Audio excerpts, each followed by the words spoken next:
কৃষ্ণ হে কৃষ্ণ কৃপাময় দয়াৰ ঠাকুৰ অনু এক কৰ দয়া মায়া হোক দূৰ জয় জয় কৃপাময় দেৱ যদুপতি তোমাৰ চৰণ মাগো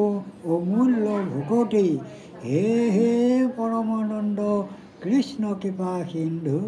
ভকতি অমিয় ৰস মাগো এক বিন্দু ভকতি অমিয় ৰস মাগো এক বিন্দু হে কৃষ্ণ আজি সেই বালিকা দুটিৰ জন্মদিন সেই উদ্দেশ্যে তোমাৰ চৰণত একৰা গুৱা এগছি শলাবন্তি অৰ্চনা অৰিহণা আৰু গোবিন্দৰ ভঁৰালৰ এপোৱা সাজ দি সেৱা ধৰিছে যি মনৰ আহ্বান কৰি গুৱা শলাবন্তি অৰ্চনা অৰিহণা সাজ আগবঢ়াইছে নিজ বস্তু বুলি গ্ৰহণ কৰি সেৱকীৰ প্ৰতি সুদৃষ্টি কৰি গঢ় দোষ তাল দোষ দৈৱ দোষ সৰ্বদোষ মৰিখন কৃষ্ণৰ চৰণ যেহেই জীৱা বাঞ্ছা কৰে কৰয়ো পূৰণ কোনো আপদৰ ভাগি নকৰায় আৰু সেই